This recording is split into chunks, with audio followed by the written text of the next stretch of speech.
더불어민주당이 오늘 국회 본회의에서 세 번째 김건희 여사 특검법을 표결에 붙일 예정입니다. 이에 맞서 국민의힘은 본회의 이후 의원총회를 열고 특별감찰관 추진을 논의하기로 했습니다. 한편 정치권은 내일 예정된 이재명 대표의 선거법 위반 1심 선고 결과에 촉각을 곤두세우는 모습입니다. 관련 내용을 포함한 정치권 이슈들 서정옥, 장현주 두 변호사와 함께 자세히 짚어보겠습니다. 안녕하십니까? 예, 안녕하세요. 네, 지금 본회의에서는 비쟁점 민생 법안들에 대한 표결이 이루어지고 있고요. 더불어민주당은 김건희 여사 특검법 수정안을 마지막 안건으로 올려서 표결에 나설 계획입니다. 박찬대 원내대표 국민의힘 요구를 대폭 수용해서 수정안을 마련했다. 여당한테 특검법 찬성을 촉구했고요. 국민의힘은 본회의 직전 의원총회에 대해서 표결에 불참하겠다라고 결정을 했습니다. 이 결과에 대한 좀 궁금증이 있는데 먼저 어떻게 예상을 하십니까?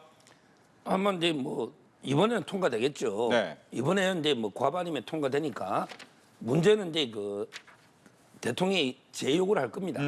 그 이후에 이제 28일 날 무기명으로 이제 재투표하잖아요. 네. 이게 이제 중요한 관심사고요. 제가 보기에 저번에보다 오히려 이탈표가 적을 것 같아요. 네. 왜 그러냐면 이제 명태균 공천 개입 의혹 김건희 여사 이게 들어간 이상은 받기 어렵습니다. 그거는 이제 국민의힘이 받을 수가 없는 거예요. 왜? 김건희 여사가 이제 공천 개입했다고 수사를 당사도 압수하고 의원들에게 압수할 수가 있잖아요. 따라서 저는 저번보다 이게 이탈표는 더 적지 않을까. 그리고 이제 이준석 천하람 개혁신당도요. 지금 명태균 씨하고 이게 여러 가지로 엮여 있거든요. 네. 그 당에서도 이제 공개적으로는 반대를 못 하겠지 오늘은. 근데 28일 날은 무기명이잖아요. 네. 오히려 개혁신당 의원들도 이게 수사 대상이 돼요. 그러니까 이제 저는 결국 폐기될 걸로 봅니다. 일단 오늘은 본회의에서 통과되는 것은 당연한 수순이지만 제2요구권을 신청을 하고 거기에 대해서 내려왔을 때는 이탈표가 훨씬 적을 것이다. 일단 오늘 국민의힘 의원들이 표결에 불참하기로 결정했다라는 부분에 대해서는 좀 안타까운 생각이 듭니다. 저는 책임 있는 집권 여당으로서 국민의힘이 표결에 참여를 해서 반대를 하면 반대한다 또는 찬성하면 찬성을 한다 명확하게 입장을 의원들이 내야 되는 것 아닌가라는 생각 듭니다. 그것이 국민들께 저는 책임 있는 모습이라고 생각이 드는데요. 오히려 표결에 불참하겠다라고 한다면 지금 성난 국민들의 민심이 두려워서 도망치는 것 아니냐 이런 비판 받을 수밖에 없다고 생각합니다. 그렇기 때문에 일단 표결에 국민의힘 의원들이 불참을 하더라도 서 변호사님 말씀 주신 것처럼 아마 야당이 주도해서 오늘 본회의에 통과되는 것은 무난하게 잘 진행이 될 것이라고 생각됩니다. 벌써 세 번째 통과거든요. 이제는 대통령께서도 본인 배우자와 관련된 의혹에 대해서 국민들께서 궁금해하시고 이 의혹이 해소돼야 된다라는 또 목소리가 높아진 만큼 거부권을 행사하지 마시고 이 법안을 받아주셔야 되는 것 아닌가라는 생각 듭니다. 네, 이 제2요구권 얘기를 조금만 더 하면 민주당 입장에선 그거잖아요. 제2요구권을 너무 많이 사용하는 거 아닙니까? 라고 얘기하지 않습니까? 결과적으로. 근데 말도 안 되는 입법을 이게 일방적으로 밀어붙이니까 그럼 이제 대통령이 뭐라고 어떻게 견제합니까? 우리 헌법의 상권 분리, 견제와 균형, 국회가 숫자만 믿고 이게 일방적으로 밀어붙일 때 대통령이 방어할 수 있는 이게 거부권입니다. 따라서 저는 민주당이 먼저 닭이 먼저인지 달걀이 먼저인지는 다툼이 있지만 이거는요 민주당이 먼저 잘못한 걸 분명합니다. 이거는 이게 다툼이 없어요. 민주당이 일방적으로 법안을 안 만들면 거부권 할 일이 없잖아요. 왜 똑같은 법을 세 번이나 만들고 이번에 또 안 되면 또 만들 겁니까? 4번, 10번 임기 끝날 때까지 계속 만들 겁니까? 이제 그만해야죠. 지금 김건희 여사 문제는 도이치모터스는 이제 서울 고검에서 항고를 했잖아요. 고소인이. 그래서 고검에서 이제 기록을 다시 보고 있죠. 그다음에 명태균 씨 문제는 창원지검에 영장 청구해서 수사 중에 있잖아요. 특검이 만능입니까? 특검이 일반 검찰보다 수사를 잘하는 것도 아니에요. 변호사들이 가서 하는 겁니다. 변호사들이. 검사가 잘하겠어요? 변호사가 잘하겠어요? 저는 앞으로 이제 민주당 그만하시면 거부권도 안 할 거예요. 예, 3급 분립상 당연하게 행사할 수 있는 권리다.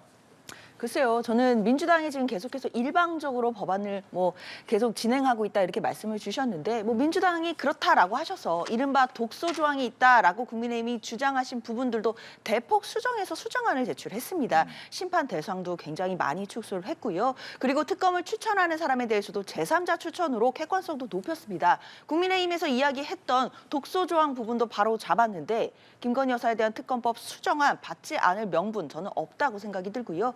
그리고 계속해서 뭐 국민의힘에서는 뭐 이재명 대표가 무죄면 그 판결도 생중계해야 되는 것 아니냐 이런 주장 얼마 전까지 하셨는데 마찬가지로 김건희 여사와 관련된 모든 의혹들이 무혐의가 확실하다라고 한다면 이 수정안 받으셔서 무혐의임을 국민들께 다 증명해내시면 되는 것 아니겠느냐라는 생각 듭니다. 그리고 대통령께서 물론 삼권분리 원칙상 대통령의 거부권 헌법상 보장되어 있는 것 맞습니다. 다만 대통령이 갖고 있는 거부권이라는 것이 아무런 제한도 없이 아무렇게나 사용해라 이런 뜻은 아닐 겁니다. 적어도 대통령의 배우자인 김건희 여사에 대한 지금 여러 가지 의혹들이 있는 특검법입니다. 그렇다면 이것을 거부한다는 건 대통령과 이해 충돌의 사안이 있는 부분이 분명히 존재하는 것이기 때문에 이런 경우에도 대통령이 거부권을 행사하시는 것 가능한가에 대해서는 국민들께서 의문이 있으실 것 같습니다. 예, 이제 이 특별 감찰관 얘기가 이제 국민의힘에서는 계속 나오잖아요. 아마 의원총회 본회의 끝나고 하겠다라고 하는 것 같은데 뭐 분위기상으로는 그대로 추인하는 분위기가 되는 것 같아요.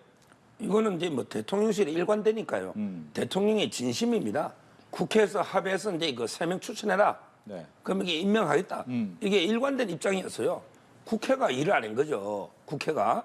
이번에 뭐 국민의힘도 이제 그 북한 인권재단 이상하고 연계 안 하겠다. 이러면 이제 그 민주당이 협조를 또 해야죠. 네. 민주당이 오히려 이거 특별감찰관 하면 나중에 특검 여론이 좀 희석되는 게 아닌가. 오히려 이제 그 민주당이 좀 소극적으로 놓지 않을까. 옛날에 문재인 정권 5년 동안도 안 했거든요. 이번에도 이게 민주당이 먼저 하자 주장한 걸 제가 들어본 적이 없어요. 일방적으로 이게 국회 운영하면서 특별감찰관도 하고 싶으면 했을 거예요. 네. 그런데 이제까지 의지가 안 보이더라고요. 이제 국민의힘이 이제 추천하면 민주당도 응해서 합리적으로 그 후보자를 추천하면 대통령이 임명하고 이런 절차가 될 겁니다. 예, 그동안 의지를 보여주지 않았다. 글쎄요. 특별감찰관의 감찰로 해결될 수 있는 문제인가 싶습니다. 민주당은 그걸 보는 거죠. 지금 김건희 여사와 관련돼서 여러 가지 불거진 논란들, 뭐 도이치모터스 주가 조작 사건이라든지 지금 현재 명태균 씨와 관련된 공천 개입, 나아가서는 국정농단에 관한 의혹들이 계속해서 불거지고 있는 상황인데요. 이런 모든 국민적인 의혹들이 과연 특별감찰관의 감찰로 해결될 수 있느냐 의문이 굉장히 큽니다. 게다가 특별감찰관이라는 건 아무래도 사후적으로 앞으로 일어날 수 있는 여러 가지 논란들을 예방하는 차원도 분명히 있거든요. 그렇다면 이미 과거에 벌어진 일들에 대해서는 특별검사, 그러니까 특검법을 통과시켜서 수사를 통해 밝혀내는 것이 마땅하지 않은가라는 것이 민주당의 입장입니다. 그렇다면 이제 와서 국민의힘이 특별감찰관을 이야기하는 것은 결국 김건희 여사와 관련된 특검법을 저지하기 위한 수단이 아니겠느냐라는 의심이 분명히 존재하는 것이고요. 사실 의사가 이거는 수술을 해야 된다라고 진단을 내렸는데 약만 먹고 해결해 보겠다라는 것과 저는 다르지 않다고 생각합니다. 지금이라도 수술해라고 하는 진단이 나왔다면 반드시 특검법 받아서 특검을 해서 수사로 풀어야 될 문제라고 생각합니다. 그럼 이제 특검만이 답이고 특별감찰관은 앞으로 남은 한 2년 정도에도 필요 없다 이렇게 보는 거예요? 특별감찰관도 분명히 존재 의의가 있기 때문에 필요한 부분이 있을 겁니다. 다만 지금 국민의힘에서 특별감찰관을 이야기하는 이유가 김건희 여사에 대한 특검법을 물타기 하기 위한 것이다라고 한다면 그 전략에 말려들 수 없다는 입장입니다. 그렇다면 적어도 특검법을 통과시키고 난 후에 특별감찰관을 임명한다든지 아니면 특별감찰관 임명을 하면서 특검법을 통과시킬 것을 약속을 한다든지 관련된 부분들을 분명히 보장받아야 할 것이지 특별감찰관만 뭐 선출을 하고 또는 임명한 후에는 특검법을 하지 않아도 된다라는 명분을 획득하겠다라는 것이라면 민주당 입장에서는 그런 전략에 동의하기는 어렵습니다. 네, 그럼 특별감찰관 임명이 쉽지 않아 보이는데요? 지금 민주당이 특검하고 연동하겠다는 건지 이제 그렇게 느낍니다.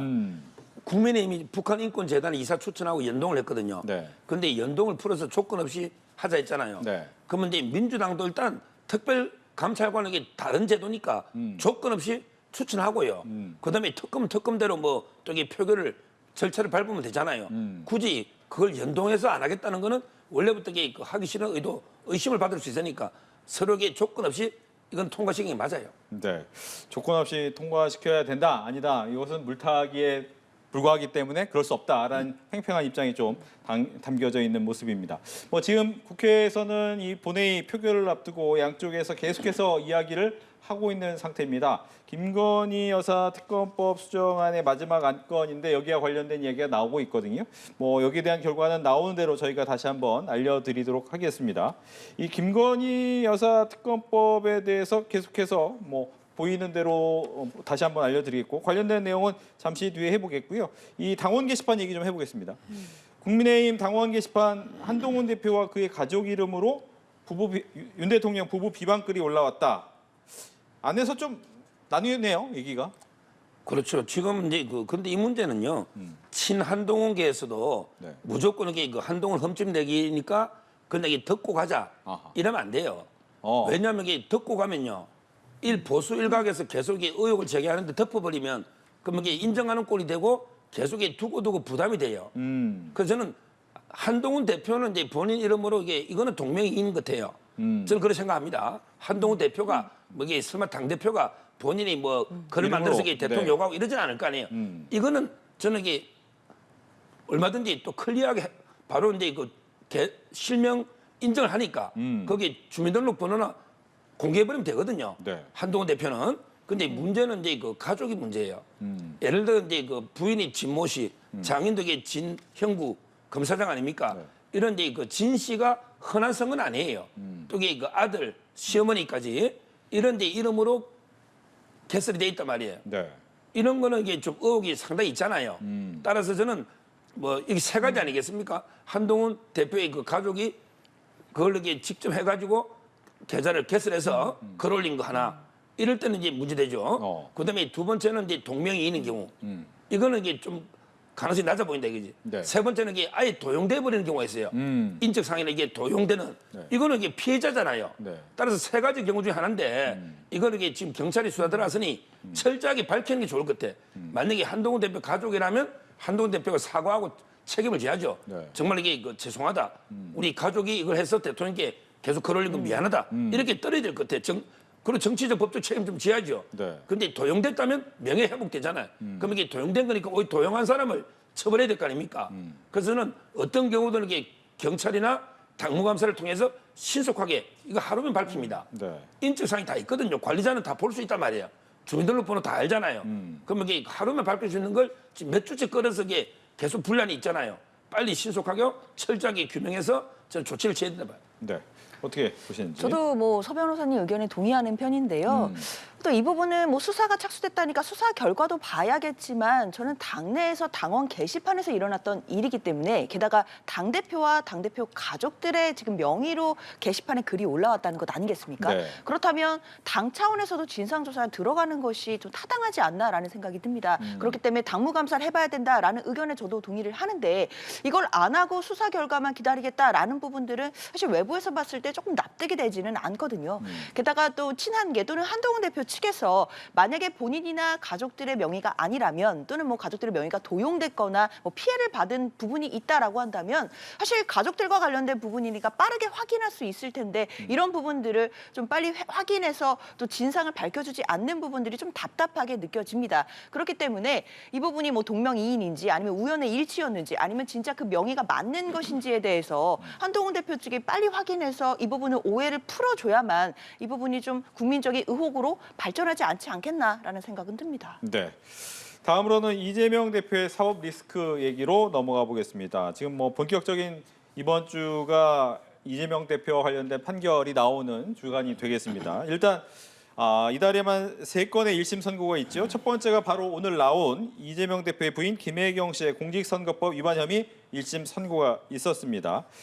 뭐 선고를 앞두고 대선 패배 후 보복 수사로 아내가 희생제물이 됐다라고 이야기도 했는데요. 이재명 대표가 조금 전 결과는 벌금 150만 원이 선고가 됐습니다. 1심의 150만 원의 이 판결은 어떻게 보셨는지요? 제가 이제 이게 뭐 먼지털이 식으로 이게 별가인데 10만 4천 원가 왜 그러냐는 건데요. 네. 제가 판례를 보니까 이제 조합장 선거할 때 자기 돈을 10만 원 준데 구속된 사람이 있어요. 자기 돈을 10만 원 줬는데도 기부로 이게 구속됐단 말이야. 근데 이거는 자기 돈으로 기부한 게 아니에요. 김혜경 여사 돈으로 이게 해도 문제인데 기부니까. 근데 국민의 혈세로 우리 앵커님이나 저희 돈으로 한 거래요. 이게 국민의 세금으로 기부행위 선거운동을 한 거예요. 그 질이 아주 안 좋은 거죠. 이것 때문에 배모 씨 있잖아요. 거기 공무원. 네. 이분은 징역 10월에 집행유예 2년 받았습니다. 근데 저는 150만 원이 좀 약한 것 같아요. 왜 배모 씨는 징역형을 때리고 왜 이게 진짜 주범이고 혜택을 본 거는 김혜경 씨잖아요. 배모 씨가 운동한 거 아니잖아요. 저는 이게 법조인의 상식으로는 아무리 배모 씨가 물론 이게 법카로 썼지만 네. 김영희 씨가 다 알고 있었잖아요. 신부름한 공무원이잖아. 저는 어떻게 보면 이게 배모 씨보다는 형이 많이 넣어야 되는데 검사가 이게 구형을 또 작게 해서 300만 원. 300만 원이었죠. 네. 이런 거는 이게 한 2년 정도 해야 되거든요. 2, 3년. 근데 구형을 작게 하다 보니까 판사도 150만 원 선고했는데 뭐 사필 기정이긴 한데 네. 정말 이게 그 배모 씨하고는 형평이 안 맞다 봅니다. 사실 뭐 150만 원의 유죄 판결이 나왔는데요. 당연히 뭐 판결 결과에 대해서는 일단 존중해야 되는 것은 분명하겠지만 좀 아쉬운 부분도 있습니다. 아마 판결문이 제대로 나오고 나면 그 검토를 해서 항소 여부도 결정될 것으로 보이기는 하는데요. 예. 왜냐하면 이제 배 씨 같은 경우에는 그 결재를 한 분이라고 알려져 있는데 그 배 씨 같은 경우에도 김혜경 씨에게는 김혜경 씨가 모르게 결재를 했다라고 진술한 바가 있고 김혜경 씨도 사실 지시한 바나 알려준 바가 없었다라고 했기 때문에 이 부분을 사실 재판부에서는 암묵적으로 뭐 지시하거나 용인한 부분들이 있다라는 부분이 인정된 부분은 조금 아쉽기는 하고요. 다만 이 부분에 대해서는 뭐 판결문을 분석해서 항소 여부가 결정될 테니까 그때까지 좀 잘 지켜봐야 될 것 같습니다. 알겠습니다. 조금 전 이제 국민의힘이 김 여사 특검법 본회의 표결에 불참한 가운데 야당 주도로 국회 본회의를 통과를 했습니다. 민주당이 발의한 세 번째 김건희 여사 특검법이 표결에 붙여져서 본회의를 통과했다라는 소식이 들어왔습니다. 뭐 앞서 예상하신 대로 나왔네요. 이거는 이게 뭐 다 뻔한 순서고요. 그다음에 대통령 이제 시점의 문제죠. 시점. 재의 요구할 때는 이제 그 기간 제한이 있거든요. 그렇죠. 아마 대통령이 순방 가또석에 그 재의 요구하면요. 그다음에 재 의결도 이번에는 정해놨더라고 28일쯤 하겠다고. 원래 그런 기한이 없어요. 예. 뭐 저는 이게 또 아까 제가 말한 대로 똑같이 될 거라고 예상합니다. 예. 앞서서도 제2요구권이 돌아와도 예전의 4표보다 훨씬 더 적은 숫자의 이탈표가 나올 것이다. 글쎄요, 저는 일단 대통령께서 거부권을 행사하지 않으시기를 바라고는 있지만 뭐 현실적으로 거부권 행사될 가능성이 높다고도 예상은 됩니다. 그렇다면 한 28일 전후로 해서 28일 정도의 재표결이 이루어질 수 있을 것 같다라는 생각 드는데요. 지난번에 4표가 이탈했다라고 본다면 이번에는 저는 그것보다는 더 많은 또 국민의힘 의원들이 이탈표를 그러니까 찬성표를 던져주실 거라고 생각은 듭니다. 이유가 있습니까? 왜냐하면 지금 국민의 민심입니다. 결국 국민의힘 소속 의원들도 한 분 한 분 모두가 다 헌법기관으로서 국회의원인 것이고 그리고 또 지역에서 또 주민들, 많은 국민들을 만나실 겁니다. 그분들의 목소리를 또 귀담아 들으실 것이고 그분들의 요구를 분명히 접하시고 계실 것이기 때문에 분명히 재표결 과정에서는 익명으로 지금 투표가 이루어지는 것이고 그렇다면 4표보다는 저는 많은 이탈표가 나올 것이라고 기대하고 있습니다. 뭐 28일 정도 돼봐야 알겠지만 보통 당론으로 정한다 뭐 이런 얘기도 있을 수 있는데 그건 어떻게 될까요? 근데 뭐 어차피 이게 무기명 투표예요. 그러니까 당론을 정해봤자 이게 뭐 알 수가 없으니까 뭐 크게 그 시력은 없는데요. 네. 지금 이제 여론 이야기했지만 이게 그 공천하고 이게 다 연결돼 있단 말이에요. 특검의 대상이 네. 주로 이제 도이치모터스야 뭐 크게 할 게 없잖아요. 따지고 보면 이게 그 명태균 씨와 관련한 김건희 여사의 공천 개입이나 이게 핵심이잖아요. 그러면 이제 공천이라는 거는 누구든지 타겟이 될 수 있는 거예요. 너도 친윤이니까 김건희 여사 돈 받은 거 아니야? 압수수색 한번 해봐. 이런 식으로 이게 무자비하게 압수수색이 될 수가 있어요. 그리고 한동훈 대표는 이게 공천권자잖아요. 도장을 찍고 뭐 장동혁 의원도 이게 공천심사위원이었고요. 네. 그래서 저는 친한계가 이게 똘똘 뭉쳐서 벌써 반대하고 있습니다. 그럼 이게 어디서 나오겠어요? 뭐 개인 의원 중에 안철수 의원이나 개인 소신으로 한두 명 놓을 수는 있는데 아마 이게 조직적으로 친한계가 이탈하지 않으면 네. 대규모 이탈은 놓기 어렵다는 거예요. 알겠습니다. 이렇게 해서 뭐 지금 본회의를 통과했다. 김 여사 특검법이 야당 주도로 국회 본회의를 통과했다는 소식을 전해드리면서 관련된 이야기까지 해봤고요. 계속해서 이제 이재명 대표의 사법 리스크 이번 주에 나오는 여러 가지 이야기에 대해서 조금 전에는 저희가 이 김혜경 씨 부인 김혜경 씨의 150만 원 벌금형에 대한 이야기를 해봤습니다. 두 번째는 이제 내일 선고가 굉장히 중요합니다. 공직선거법 위반 1심 선고가 있는데 일단 민주당은 무죄를 생각하시는 거죠?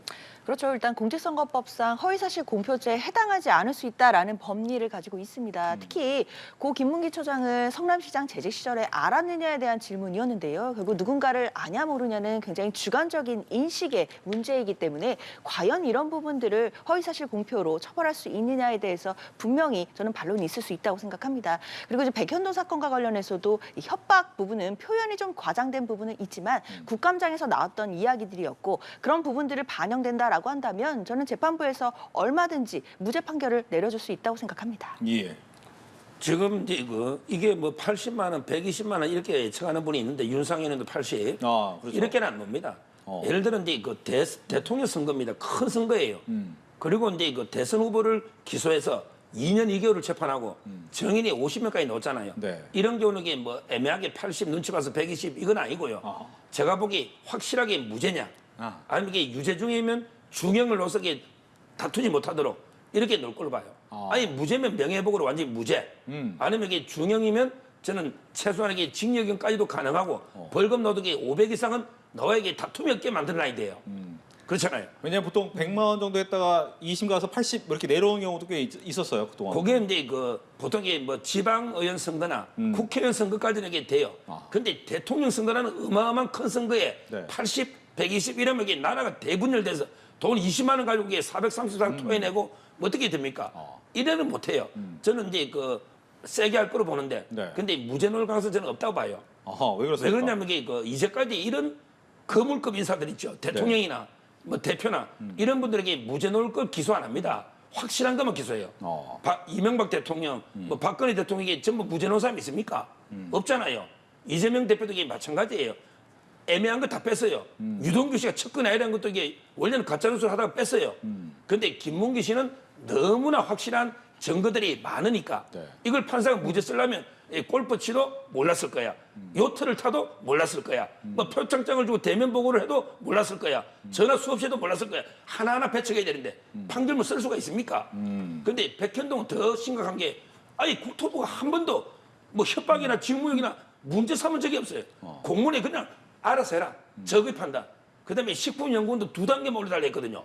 근데 그 이후에 김인섭 씨 때문에 4단계 올리면서 무리하게 바뀌잖아요. 이게 국토부가 이거 왜 낍니까? 이거는 김인섭 로비를 숨기기 위한 거잖아요. 재질이 아주 안 좋은 거예요. 저는 징역형 또는 벌금 넣으면 최하 500 이상 이렇게 아마 나오지 않을까 이렇게 예상돼요. 이제 강한 유죄가 나올 것이다라고 얘기를 하셨어요. 글쎄요, 뭐 판결은 내일 나오니까 네. 내일 나오면 보면 되겠지만요. 저는 뭐 그렇게 뭐 중형이 나오거나 뭐 유죄가 나오거나 이럴 가능성은 높지 않다고 봅니다.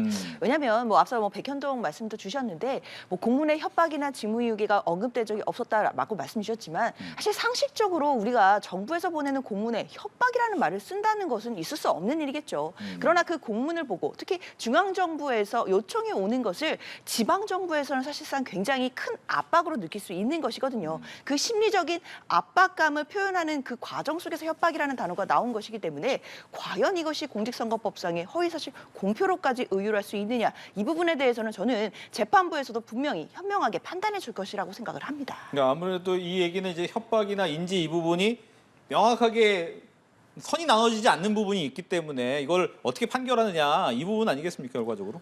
근데 이거 협박이 아니고요. 공문을 보냈다니까요. 이게 혁신도시 특별법에 따라 반드시 해야 됩니까? 네. 이렇게 질의를 했더니 거기에 법이 적용 안 되니 적의 판단하시오.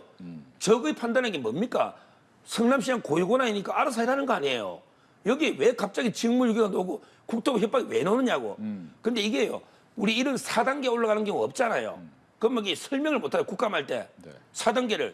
왜 김인섭 씨가 77억 받는데 그 로비 때문에 내가 4단계 올려줬다는 말 못하잖아. 그래서 어쩔 수 없이 국토부 협박이라고 둘러댄 거죠. 이거는 국가기관을 이렇게 명예훼손이지. 국토부에서 보면 이게 황당한 무기한 거죠. 알아서 해라고 저기 판단 해라 했고 원래는 2단계만 올려달라 했다니까. 식품연구원도. 근데 4단계 올리면서 또 이게 말이 안 되는 게 4단계만 올린 게 아니고 그다음에 임대 아파트를 10%로 줄여버려. 그다음에 R&D 센터 부지 비율도 줄여. 그리고 이게 성남도시개발서 빠져. 이렇게 이익을 주는 거예요. 네. 그래서 우리 만리장성 아파트가 됐잖아요. 51m 옹백 아파트가 네. 이게 누구 책임이냐고. 대법원에서 사용 승인도 안 났잖아요. 이게 누구나 봐도 이게 무리한 이재명 시장의 저는 정책이고요. 네. 그리고 이게 박근혜 정권이 바로 이게 무너지가 뭐 탄핵으로 바로 갔는데요. 진짜 박근혜 정권에서 국토부가 협박을 진짜 했다 치고 그러면 이게 이재명 시장이 협박 따를 사람입니까? 박근혜 대통령이 겁낼 사람입니까? 지금 탄핵 직전인데 이게 백현동이 15, 16년도 탄핵 정국이에요. 그게 무슨 박근혜 정권이 협박을 내가 이게 어쩔 수 없이 따랐습니다. 나 겁이 많아서 이게 이재명 대표 다운 변명입니까? 좀 본인 다음을 이러면 안 되죠. 글쎄요. 근데 그건 너무 지금의 시각에서 과거의 일을 평가하는 것 같습니다. 지금이야 이재명 대표가 제1야당의 거대 야당의 대표이기도 하고 그리고 유력한 대권 주자로 성장한 건 맞지만요. 당시만 하더라도 변방의 성남시장이었습니다. 그리고 박근혜 대통령의 박근혜 그 중앙정부에서 공문을 통해서 뭔가 요청이 오거나 또는 성남시에게 뭔가 요청을 했을 때는 당연히 지방정부에서 받아들이는 그 압박감이라는 것은 주관적으로 봤을 때 굉장히 클 수밖에 없다고 생각이 들거든요. 그런 부분들을 강조하는 표현이었다면 분명해 보이고요. 특히 국감장에서 나온 발언입니다. 우리가 국회 증언감정법에 따르면 국감장에서 했던 발언으로는 불이익한 처우를 받을 수 없다라는 규정도 있기 때문에 그런 것에 비춰본다라고 한다면 사실상 재판부가 여러 가지 범위들, 여러 가지 사정들을 참작을 해서 아마 무죄 판결 내려주지 않을까 예상해봅니다. 이제 뭐 내일 판결이 나와 봐야 알겠지만 일단 만약 무죄 판결이 나오게 된다면 이재명 대표는 그동안 해왔던 것처럼 대정부 공세를 더욱더 가열차게 해서 강하게 그동안 검찰 정국에 대한 이야기를 해낼 거라는 것이 명확히 보이기 때문에 그 부분은 차치하고 만약 말씀하신 것처럼 강하게 유죄가 나왔다라고 했을 때 이 야권의 정세는 그러면 새롭게 재편이 될 수밖에 없느냐 아니면 그래도 이재명 대표를 중심으로 한 번 더 뭉칠 것이냐 이 부분은 어떻습니까? 이게 그 하나면요. 네. 하나면 이게 또 어떻게 돌파할 수가 있어요. 아하. 근데 바로 연타석으로 위정교사는 3년 구형입니다. 위정교사는 3년 구형 두 개죠. 그다음에 이게 답니까? 또 대북 송금이 기다리고 있잖아요. 본격 심리가 들어가요. 그럼 이게 다냐고. 또 이게 대장도, 위례, 백현동, FC 줄줄이 있고 또 법카 또 기소하잖아요. 네. 이 사법 리스크를 어떻게 빠져나갑니까? 매일 해야 되는데. 그럼 이게 뭐 대선 들어가면 재판 안 합니까? 대통령 후보도 재판하면 매일 가야 돼요. 이번에 국회의원 선거는 재판하면서 선거했죠. 네. 그런데 대선 유세도 재판하면서 선거 될까요? 저는 이게 어렵다 보고요. 그리고 이게 2심은요, 빨리 끝나요. 선거법 633입니다. 이제 2년 2개월 걸었지만 앞으로 이게 위정교사 선거법은 한 3, 4개월이면 항소심 끝나고 대법원도 이게 그 정도면 끝날 거예요. 아마 내년쯤 되면 이재명 대표는 이게 확정되는 순간에 저는 이게 피선거권 박탈되고 정리될 거예요. 근데 1심 존중의 원칙이 있어요. 네. 1심에서 모든 증거가 다 놓잖아. 2심엔 증거 없어요. 1심에서 중형이 놓으면요. 바로 이게 그냥 플랜 B로. 지금 삼총, 삼김, 삼총리, 이낙연, 뭐 이게 있잖아요. 네. 우리 정세균, 김부겸 그다음에 총리. 김부겸, 그다음에 김두관, 또 이제 들어오는 김경수, 그다음에 김동연. 이게 삼총, 삼김이에요. 바로 저는 이제 그 플랜 B로 아마 분위기가 확 바뀔 겁니다. 아. 글쎄요, 이거는 서 변호사님의 이제 유죄가 나왔으면 하는 바람을 근거로 한 얘기 같다라는 생각 듭니다. 저는 사실 무죄를 예상하고 있기 때문에 뭐 이런 뭐 유죄를 전제로 한 질문이 좀 뭐 대답하는 것이 맞나 싶긴 하지만 네. 만약에 뭐 내일 선고에서 유죄가 나온다라고 하더라도 네. 저는 당분간은 이재명 대표의 리더십에 전혀 변화가 없을 거라고 생각합니다. 왜냐하면 선고가 나오더라도 1심 선고에 뭐 1심 선고일 뿐이고요. 또 앞으로 항소 과정도 있고 분명히 그 대법원에서 확정될 때까지는 당연히 무죄가 추정되기 때문에 이재명 대표를 중심으로 당이 지금 뭐 리더십을 굉장히 강화해서 뭉쳐있는 이런 모습에 균열이 나기는 어렵다고 생각이 듭니다. 오히려 이재명 대표의 어떤 뭐 유죄 선고가 정말 난 이후에 네. 뭐 야권 내부에서 뭐 이재명 대표의 어떤 그 반발하는 세력이 나오게 된다라고 한다면 저는 오히려 당원들 보시기에 당 대표가 지금 좀 약간 약해진 틈을 타서 이걸 흔들려고 하는 것 아니냐라는 공세를 저는 오히려 역풍을 받을 수 있다고 생각도 하거든요. 그렇기 때문에 사실 내일 무죄가 나올 가능성이 훨씬 더 크다고 생각하지만 네. 만약에 그런 결과가 아니라고 할지라도 민주당의 지금 현재 리더십에는 변화가 없을 거라고 생각합니다. 역시 그래도 공평하게 무죄 얘기도 해야죠. 네. 무죄 나오면 정부 여당에서는 굉장히 힘들어지지 않습니까? 무죄 놓으면 그 검찰이 좀 책임져야죠. 검찰이 그냥 무리한 수사를 해서 이게 무죄 놓았다면, 네. 근데 그렇게 검찰이 뭐 안 놓을 거라고 확실한 것만 기소했다니까요. 네. 무죄 놓으면 저는 근데 그 책임은 검찰한테 무리된다. 아. 그렇게 봅니다. 알겠습니다. 무죄 나오면 어떻게 해야 됩니까? 글쎄요, 민주주의. 뭐 검찰 입장에서는 확실한 걸 기소했는지는 모르겠지만 네. 저는 재판 과정에서 계속해서 애매한 부분이 있었다고 생각하고요. 어느 때보다도 법리와 증거로 치열하게 다퉜기 때문에 재판도 굉장히 길게 이루어졌다고 생각합니다. 만약에 무죄가 나오게 된다라고 한다면 사실 검찰의 이 수사에 대해서는 당연히 규탄받을 것은 당연하고요. 그리고 검찰만 책임지는 것이 아니라 윤석열 정부가 들어서서 이재명 대표를 향해서 그동안 계속된 수사와 기소가 과연 타당했느냐에 대해서 국민적인 큰 저항이 있을 거라고 예상합니다. 알겠습니다. 이렇게 해서 지금까지 서정욱, 장현주 두 변호사와 함께 이야기 나눠봤습니다. 오늘 얘기 잘 들었습니다. 고맙습니다.